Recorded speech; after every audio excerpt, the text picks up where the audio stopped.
Kisah selalu ada hikmah. Bismillahirrahmanirrahim. Assalamualaikum warahmatullahi wabarakatuh. Alhamdulillah, segala pujanya kepada Allah, dan mari kita bersalawat kepada baginda Rasulullah Muhammad sallallahu alaihi wasallam. Kita kembali di acara penuh hikmah. Kali ini tentu dengan narasumber yang luar biasa.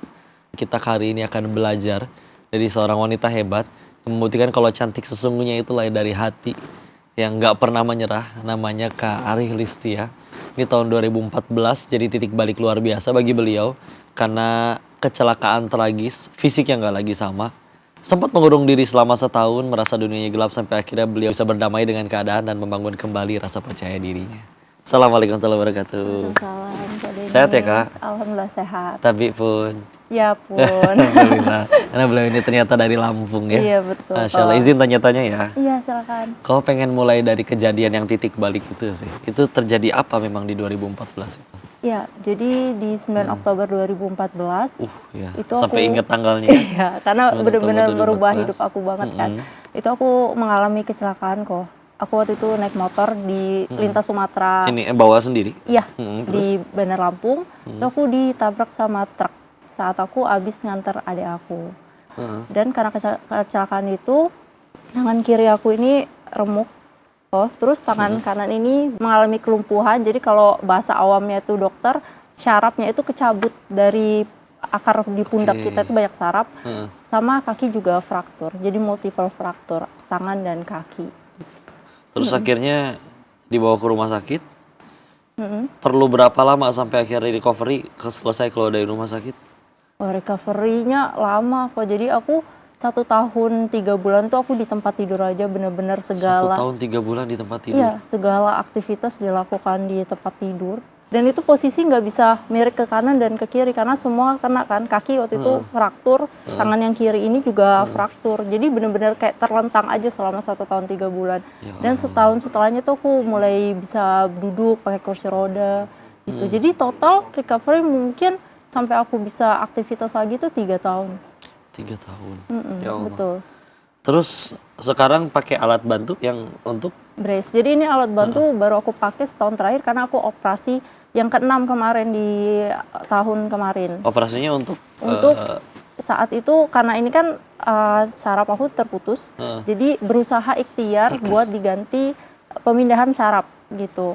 Tapi memang udah dikasih tahu kalau kemungkinan berhasilnya itu saat itu hanya 50%, tapi kita kan sebagai manusia Bismillah, iya aja. gitu, dan hasilnya agak kurang memuaskan sih sebenarnya kalau gitu. Tapi tetap Bismillah ya, nggak menghalangi untuk tetap terus berkarya. Iya. Ya. Tadi secara fisik 3 tahunan ya. Secara mental nyembuhin luka atau mungkin ngerasa, aduh, mungkin nggak pernah ngerasa atau buat apa hidup kalau kondisinya kayak begini.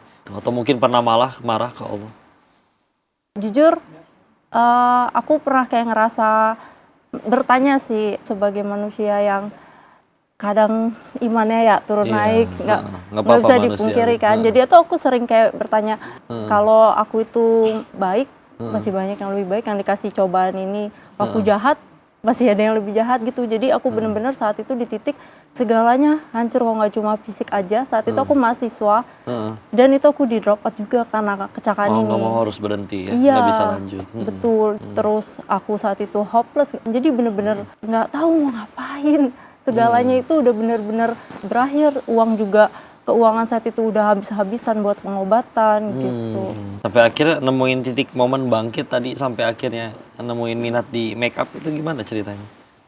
Itu kalau titik balik itu di awal banget karena aku ngelihat kan ibu dan kedua adik itu ngurusin aku di tempat tidur. Itu awalnya aku mikir aku nggak mau nih kalau terus-terusan di tempat tidur seumur hidup, aku nggak mau. Bergantung ke mereka. Iya betul. Jadi aku sedikit demi sedikit aku mulai belajar duduk dan lain sebagainya, sampai akhirnya itu aku juga mulai percaya diri lagi, membuka diri aku ke masyarakat lagi. Akhirnya aku mulai belajar banyak bidang dan aku nemuin make up ini yang bikin aku percaya diri buat keluar. Terus aku juga dengan make up ini adalah terapi aku buat sembuh.